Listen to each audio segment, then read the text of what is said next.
nation on the world stage. And when they put on the glitz, it's the kitchens that keep the cogs turning. An army can't fight on an empty stomach, and a monarch can't rule without having some food. It's the engine oil for the engine that is the British royal family. We open the door on life in the royal kitchens and get the inside scoop from the royal chefs. Working for the Queen was amazing. Cooking for kings and queens and presidents. They reveal the do's. Finger sandwiches, cut into 4, minus the crust. And don'ts. You try and serve strawberries to the Queen in January and it's off to the tower. You're really in trouble. Of serving Her Majesty, whose private dining habits are not as extravagant as you may think. She eats her dinner off a tray, looking at the television. She likes it. We discover the length our royals go to in the name of diplomacy. It's very phallic. They didn't have to put the whole thing in their mouth, which would have been pretty gross. And delve into the shocking history of royal health and safety. It's a wonder, really, that the whole place didn't go down with cholera and typhoid. And reveal how Harry's kitchen curiosity could have scarred him for life. If I'd not been like Usain Bolt racing across the floor, he would have yanked that pan down. This boiling water would have gone all over him. These are the secrets of the royal kitchens.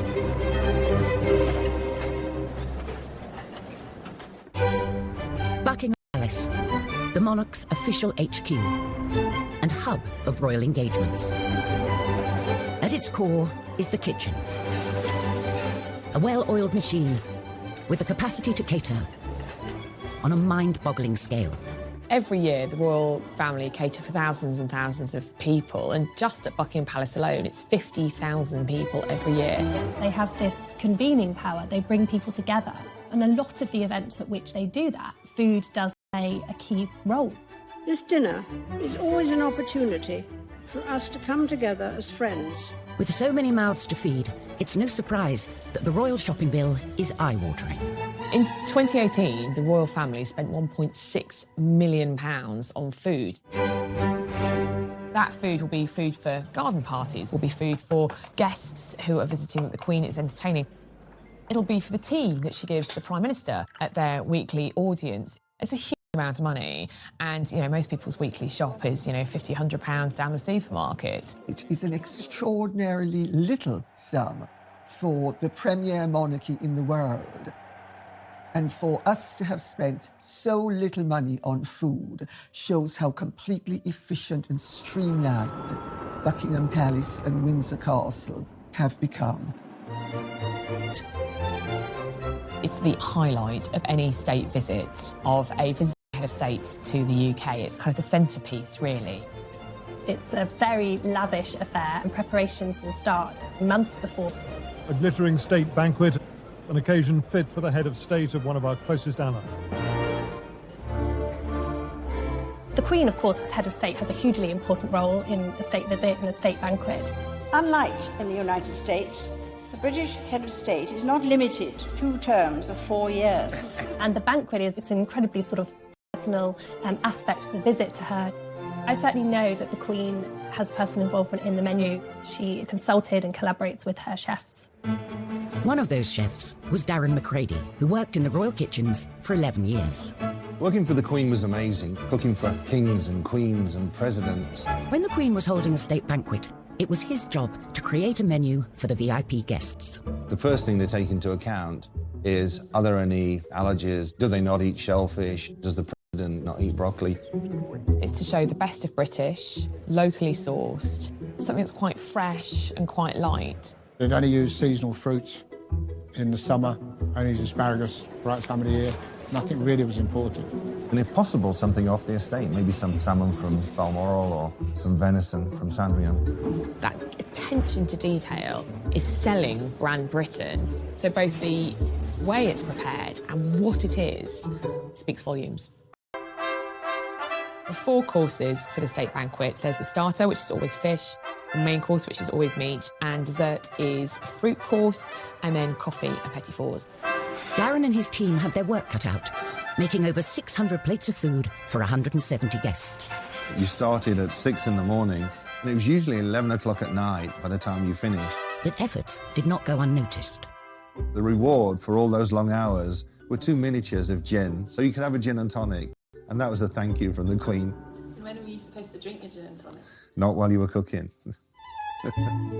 Before the food is dished up, the table must be laid. The places are measured meticulously, a measuring stick is used.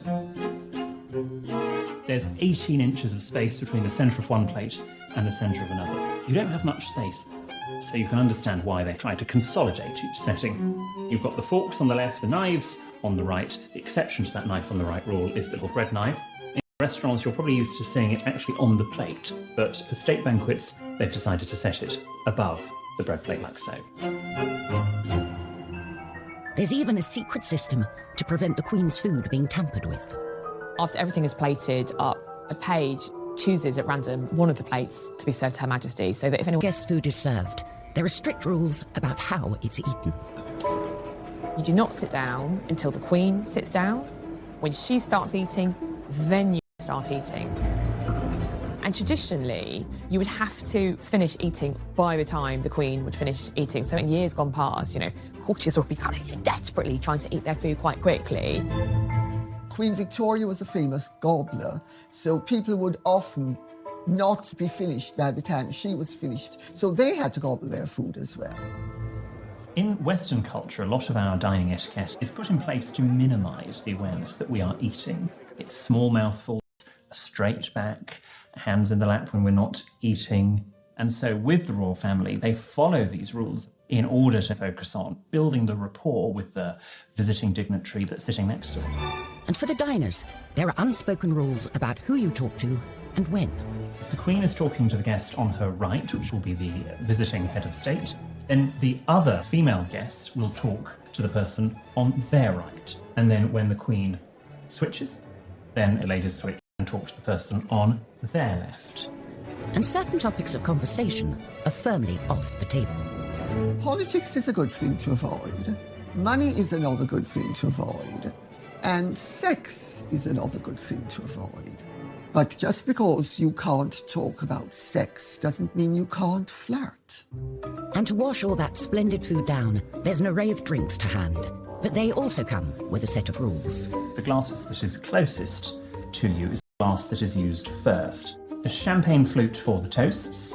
Then the smaller of the wine glasses is for white wine, generally with the fish course. Then a larger wine glass for the red wine, for the main course. And then a small glass for port. And then you have your water glass, and that's always detached from the other glasses because that glass stays on the table throughout the meal, whereas the other glasses will be cleared as the banquet progresses. Despite intimate knowledge of the rule book, things can still go. Prince Philip uttered blast as his glass dropped to the floor at a state banquet in 2003. Luckily, heads of state politely carried on as if nothing had happened.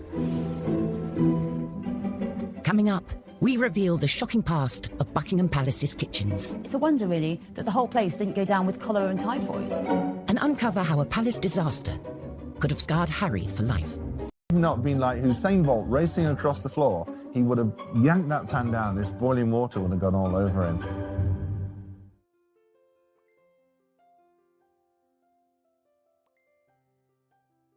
Kitchens are a buzz of chefs preparing food and drink for the royals throughout the day. It's 7:30 a.m, the kitchen's first task of the day, the royal cuppa. She only drinks Earl Grey, no milk, no sugar. The Queen doesn't make her own tea. She has a special coffee room. They make all the teas and coffees. But she would actually pour her own tea when she was eating breakfast on her own. All food created in the royal kitchens is overseen by the Queen. The Queen has a royal menu book that's completed by the chef, and the chef does 3 days menus, and that gives us enough time to get all the produce in and prepare it. And when the menu book goes up to the Queen, she puts a line through the dishes that she doesn't want. She has a HP pencil, and she'd tick one or add something that she would prefer. If she's out for dinner, she puts a line through the page, and if she's got guests coming, she'll put 2 or 3, so we know that she's entertaining. The Queen has particular tastes that a chef ignores at his peril. She knows what she likes, nothing too spicy, because she meets that many people. The last thing she wants, I can smell garlic in my breath, or last night's curry. The Queen doesn't eat garlic, and the Queen doesn't serve garlic, because the Queen is concerned that garlic clings to the being, and you can smell it on the breath. If food is offered out of season, heads will roll. You try and serve strawberries to the Queen in January and it's off to the tower, you're really in trouble. 9 a.m. and it's time for breakfast. Typical breakfast for the Queen would be in her own sitting room. She'd have some hot tea and then a bowl of cereals from a plastic Tupperware container.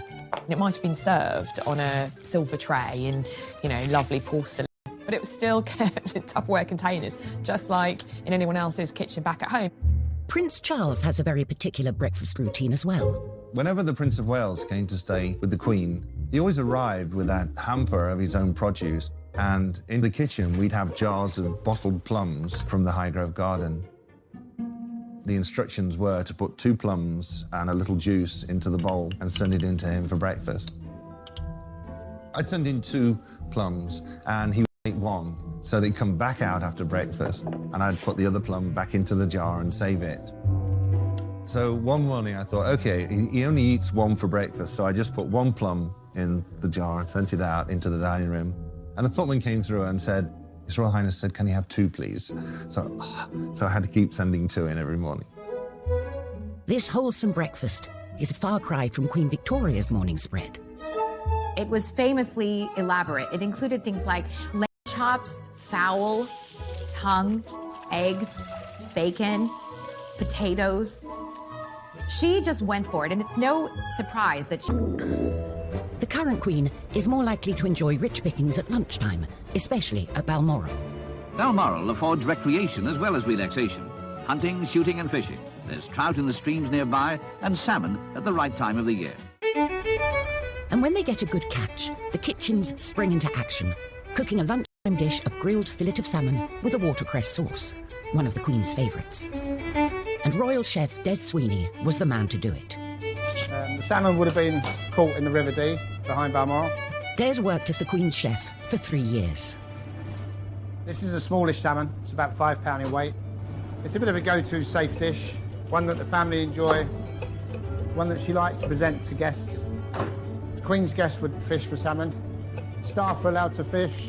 If they caught one, they would offer it to the Queen, who would politely decline.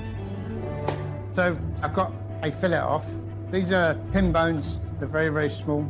And if you're doing a large amount of salmon for like a state banquet, it's a very tedious job. A few years ago, when the Queen Mother was alive, unfortunately she got a fish bone stuck in her throat. Traditionally, you swallow bread, and bread will take it down. But this day, it didn't work, so they had to get her to the hospital quite quickly, apparently. It wasn't me. So here I'm just taking the skin off the back of the salmon, and then we just portion it up. The Queen famously hates waste. From the tail ends, we make fish cakes that go down to staff, or that would go to breakfast dish. The Queen eats very sensibly, really. Meals at a regular time. She doesn't have big meals, doesn't have late meals, and it's really good for your metabolism to live like that. So it's been filleted, lightly oiled, and I'm just going to grill it very simply. We make a few portions, normally 1 spare, just in case the worst happens, we drop one, or the tray gets spilled, or something like that. The Queen is particular about sauces, so Des has to ensure it's totally lump-free. Generally, the sauce has to be sort of processed so it's very fine. Quite often it'll be strained. So for plating up, I'm going to use some Norfolk samphire, just on the bottom, just gives it a little texture. So there you have a grilled fillet of Balmoral salmon, watercress sauce, a light lunch fit for a Queen. So with the Queen's lunch sorted, it's time to feed the corgis. And it's anything but a dog's dinner. They had their own menu. One day lamb, one day chicken, one day beef. And we'd have to make sure that all of the meats we cut into very, very fine dice, a brunoise, so that there were no bones in there, because we couldn't have the royal corgis choking. It's 4 o'clock, and we can reveal the Queen's favourite form of refreshment. The absolute sacrosanct part of the Queen's day, she loves afternoon tea. Can I just have a little Actually, I think it's very instructive that when Meghan, Duchess of Sussex, first met the Queen, it was at afternoon tea at Royal Connection. Catherine of Braganza, wife of King Charles II, brought tea to England from her native Portugal. She drank it daily, and fashionable upper-class ladies flocked to copy her habit. Nowadays, tea drinking often accompanied by some delicious tidbits, remains a traditional afternoon treat for the royals. Finger sandwiches, so like the cucumber, smoked salmon, cream cheese.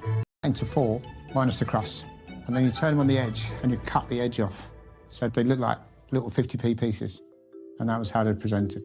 Scones every day and some sort of small cake. The Queen does have a sweet tooth. Anything with chocolate in. She particularly likes a chocolate biscuit cake, which is made with McVitie's biscuits. And quite a sweet nod in time spent with his granny. Prince William, actually, for his second wedding cake, chose a chocolate biscuit cake to be served alongside the official kind of fruit cake that he had when he got married to Kate, because he remembered this chocolate biscuit cake from having tea with his granny. Even when it comes to sweet treats, the corgis are not left out. She'll often take one of the scones and just crumble it onto the carpet so that a corgis, a royal corgis, can enjoy afternoon tea with her. Another royal who's reported to enjoy an afternoon tidbit is Prince Charles, although he is said to have rather precise requests. There's a great story about how he likes his eggs at 4 minutes exactly. So the kitchen staff frequently has several pots of eggs boiling, so that when he does come in after a day's hunt, there's one egg that's been boiled at precisely 4 minutes that he would like to eat. His head of communications has absolutely denied this story. Often when we hear stories about lavish demands from the royals, sometimes staff are anticipating what the royal might want. He might not even know that there were, 4 different pans of water on the boil with all these eggs being prepared just in case. 7 p.m, it's gin o'clock. When you are the head of state of 16 countries, you might feel the need for a stiff drink. A drink was gin and Dubonnet. On a big function, there would always be gin and Dubonnet on most of the trays, just in case. She'd have to put her hand up and say, "Can I get a drink, please?" When she's off duty, there is reportedly one element of the Queen's private dining that may feel familiar to many of us. She eats her dinner off a tray, looking at the television. She likes it. It's homely, it's cosy, it's comfortable. And to polish off dinner... Most days, there'd be a fruit bowl go up. Queen was a big fan of fresh fruit, especially stuff that was grown locally. And eating fruit has a particular method. Now, this is how the Queen would eat and cut off one end, then we cut off the other end, and then we turn the knife on its side and go into the skin, like so, and then prising it open, and then cut a little bit off and eat like so. But there are times when the royals need to pop out for a treat that really hits the spot. It's the best thing I've eaten for a very long time. Can I pause you on that? Absolutely perfect. Fast foods were also tempting for the royal princess. William and Harry, they loved pizzas, burgers. They loved me to cook them burgers. I remember coming into work one morning and Nanny had asked for roasted chicken and she wanted lots of green vegetables served with it too. Well, I think William or Harry must have looked at the menu and thought, we don't want that. When I came in the evening, there was a note on my desk and it said, "Darren, please give the boys pizza for dinner tonight, signed Jess." I looked at it and thought, why is this in the writing of a 5-year-old? And then I realised who'd written it. They actually got the roasted chicken. I was scared of the nanny. The boys' love of food nearly got one of them into serious trouble. I was cooking spaghetti bolognese for them. I had a big pan of water on the stove. And Prince Harry came in and I just happened to turn and look, and he put his hand up on the pan and said, "What's in here?" And if I'd not been like Usain Bolt racing across the floor, he would have yanked that pan down. This boiling water would have gone all over him. Oh, that was a scary day. The modern royal kitchen is hot on health and safety, but that wasn't always the case. Kate Williams has come to the National Archives to expose a shocking state of affairs.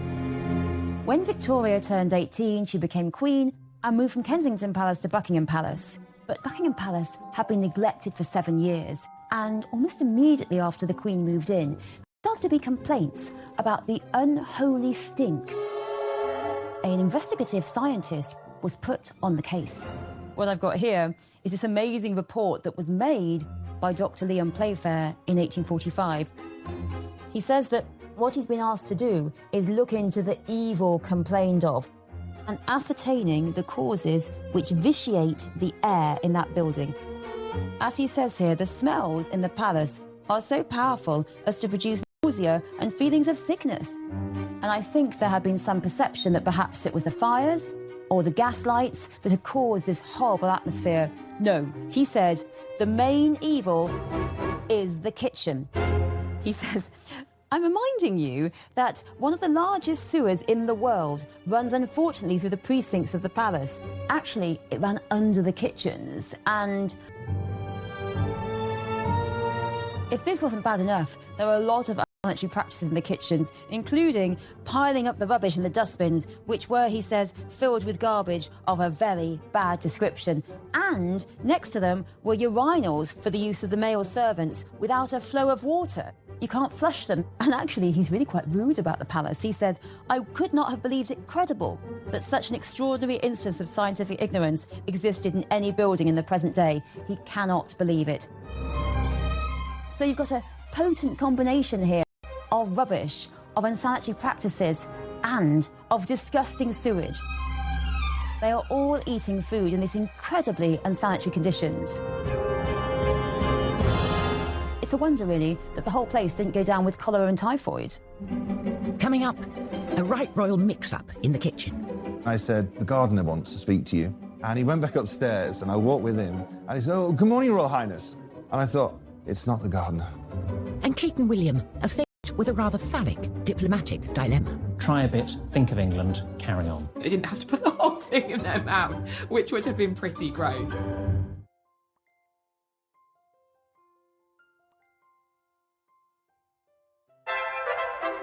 If you want to discover what's in the royal kitchen cupboards, look no further than the list of warrant holders.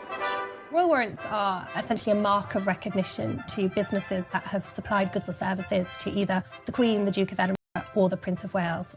More than 100 of them are food and drink businesses. Everything from companies who make baked beans, fishmongers, to champagne producers. Kellogg's has a royal warrant, Schweppes has a royal warrant, Cadbury's. Fortnum & Mason has been filling the royal shopping trolley since the 18th century. They say that Fortnum & Mason is the royal grocer. It was a sweet stall that was a focus for the duchesses.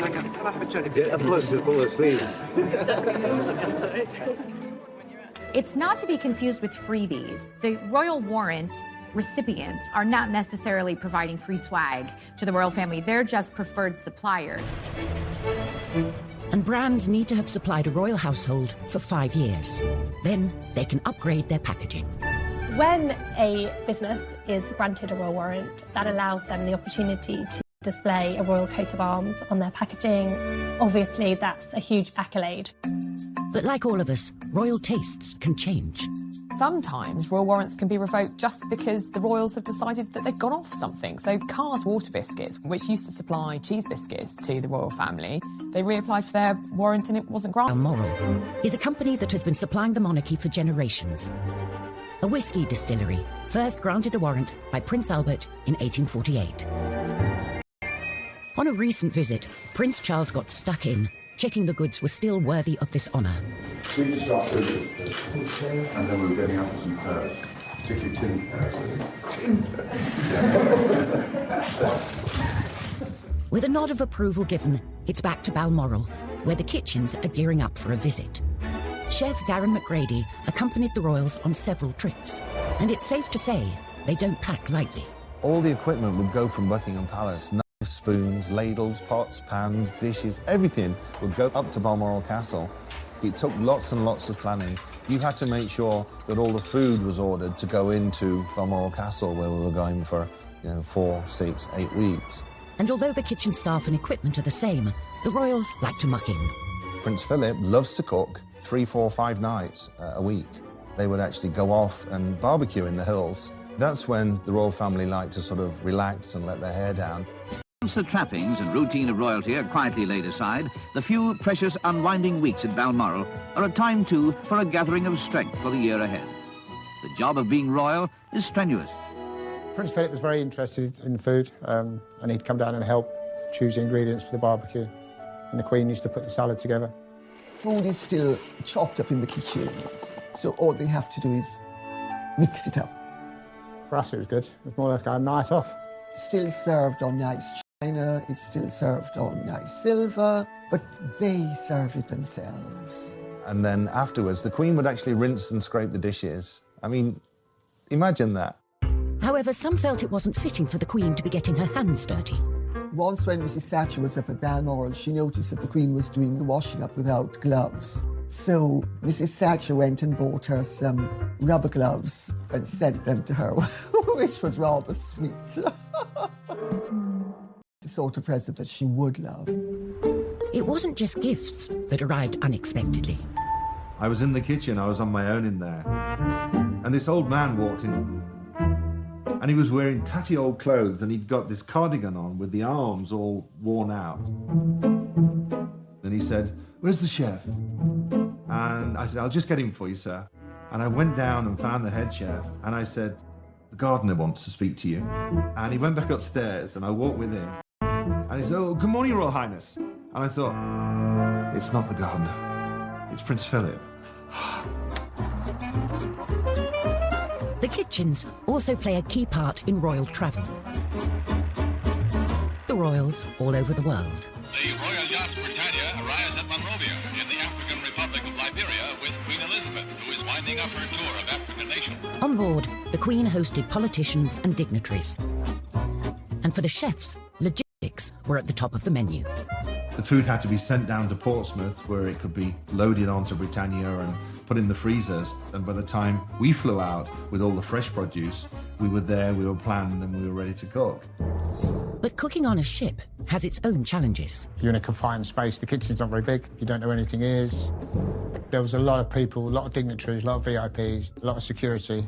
A lot of them would come through the galley. So you'd be cooking away, and next thing there's more people walking through. It's like, is he working in the kitchen or is he VIP? I don't know what he is. For a royal chef, the show must go on, come hell or high water. We were sailing into a storm. I put chocolate souffle on the menu, and that was a big mistake. He'd gotten around to my course, I put the souffles into the oven, and I went outside, and the storms were getting worse. I came back inside, looked at the souffles, and they were rocking around in the bowl. I just went outside, threw up over the side of Britannia. Oh. Sometimes it was so bad, the Queen would helicopter off and fly ahead, and it was like, OK, it's going to be rough. And of course, Prince Philip loved it. Yay, let's go, because he used to be a sailor.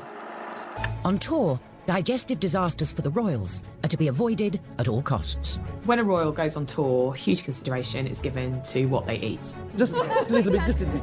Individual tastes taken into consideration. They might say, well, Prince William likes curries, or, you know, the Queen, for instance, famously doesn't eat shellfish. Not because she doesn't like it, but because obviously shellfish can give you an upset stomach, and if you're doing an important diplomatic tour, you don't want to miss a day because you're sick.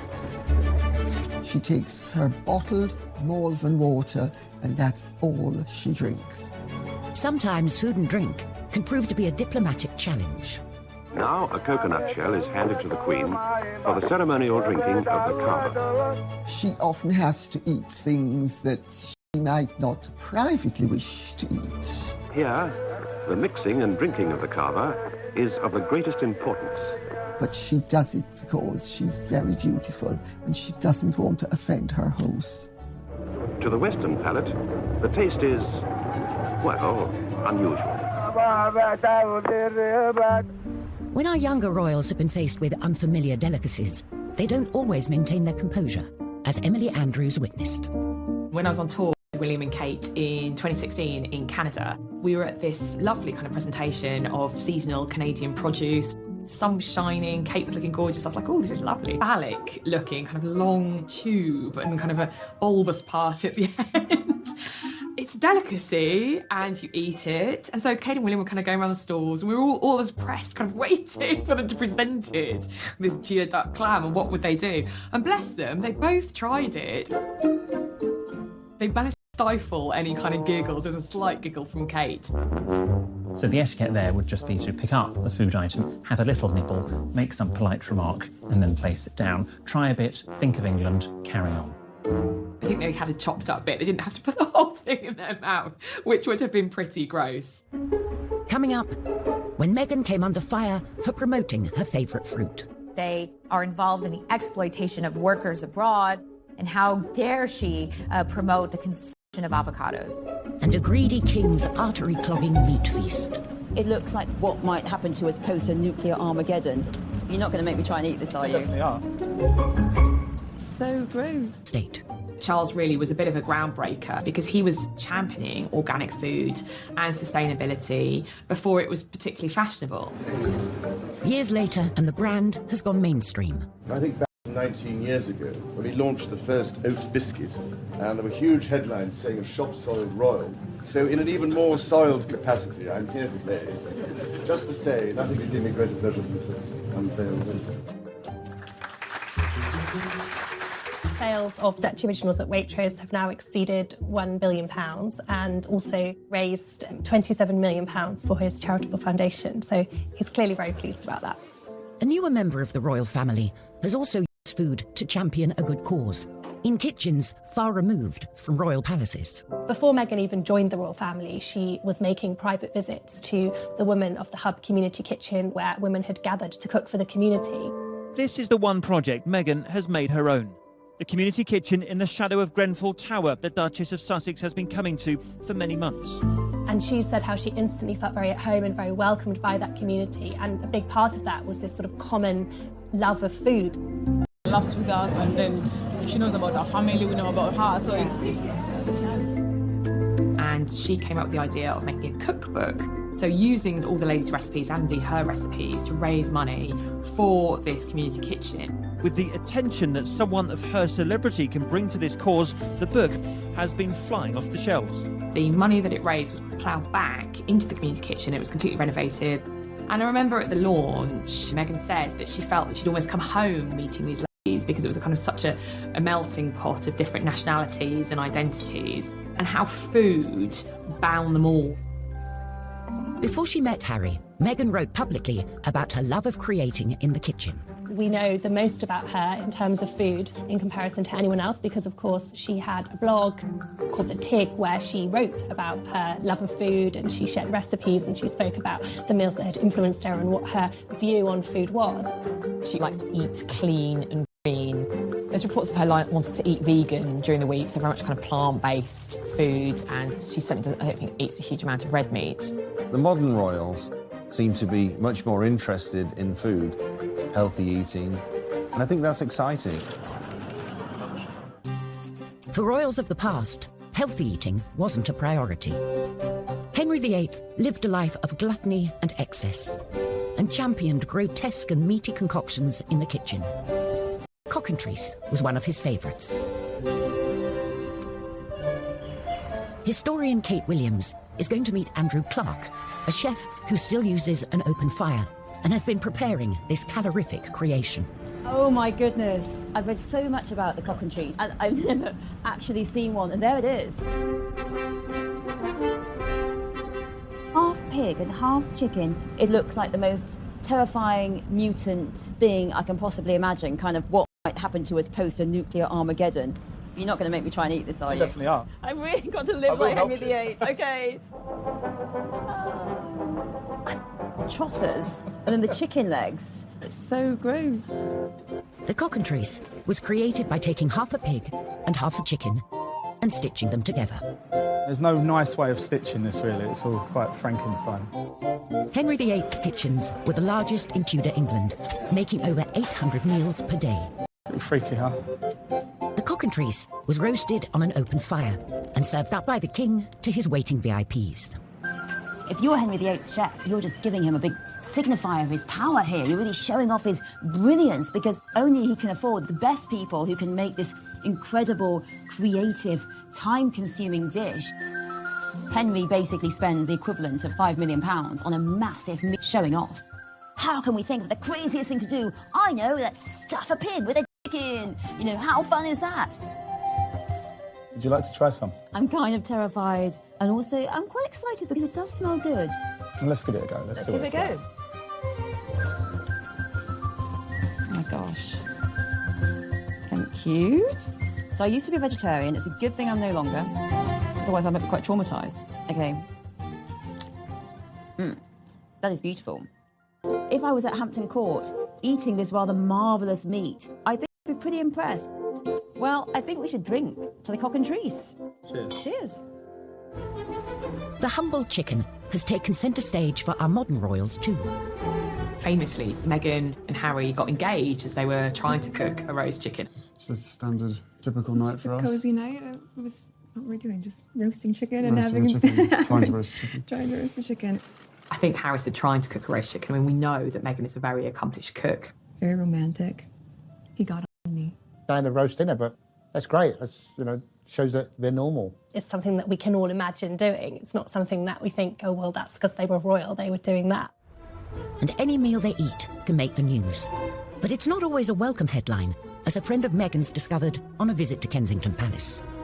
He posted what I'm sure he felt was a very innocuous photo of avocado toast and wrote that Meghan was the avocado whisperer because she does such great avocado toast.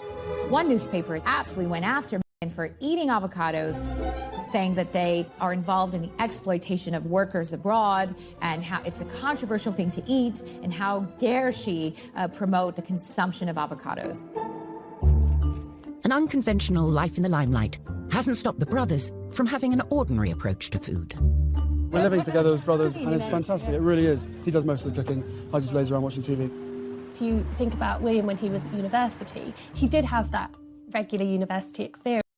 He lived with other students and that he did the things that other students do, and that would have extended to the way that he ate as well. He certainly wasn't up in St Andrews with a chef who was preparing his meals. That just wasn't happening.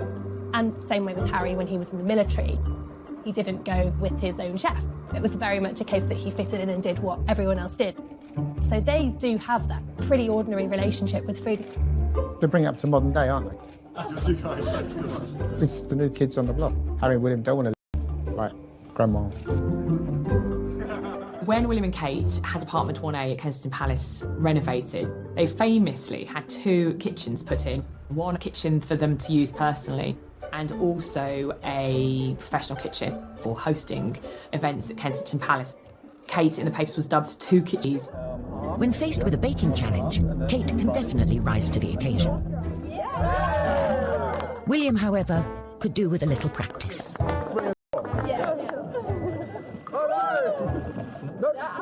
Like that. It sort of looks like a pretzel. Of course, when we think about the royals, and particularly the Queen, they have loads of staff to do everything for them. But actually, Kate cooks a lot of their meals herself. And I think she likes to do that because, like most of us, that's the heart of her family life. Whatever the royal family eat and wherever they are, the eyes of the world are watching. They are very much on display, and every engagement that they do, they are watched very closely. We might have to come down there for lunch. Everything they eat and drink becomes the story. And even though the modern royals have a more hands-on approach to food, their chefs will always have a vital role to play. Kate will not be queen in a tiara going shopping around Waitrose. That's not going to happen. She wouldn't have time in any case. She's going to be too busy. But whoever is on the throne, the royal kitchens will always be at the heart of the monarchy. Food is very important when it comes to the way that we function as a country diplomatically. That's going to continue to be a key feature in the future. It's the engine oil for the engine that is the British royal family. And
the world stage. And when they put on the glitz, it's the kitchens that keep the cogs turning. An army can't fight on an empty stomach, and a monarch can't rule without having some food. It's the engine oil for the engine that is the British royal family. We open the door on life in the royal kitchens and get the inside scoop from the royal chefs. Working for the Queen was amazing. Cooking for kings and queens and presidents. They reveal the do's. Finger sandwiches, cut into 4, minus the crust. And don'ts. You try and serve strawberries to the Queen in January and it's off to the Tower. You're really in trouble. Of serving Her Majesty, whose private dining habits are not as extravagant as you may think. She eats her dinner off a tray, looking at the television. She likes it. We discover the lengths our royals go to in the name of diplomacy. It's very phallic. They didn't have to put the whole thing in their mouth, which would have been pretty gross. And delve into the shocking history of royal health and safety. It's a wonder, really, that the whole place didn't go down with cholera and typhoid. And reveal how Harry's kitchen curiosity could have scarred him for life. If I'd not been like Usain Bolt racing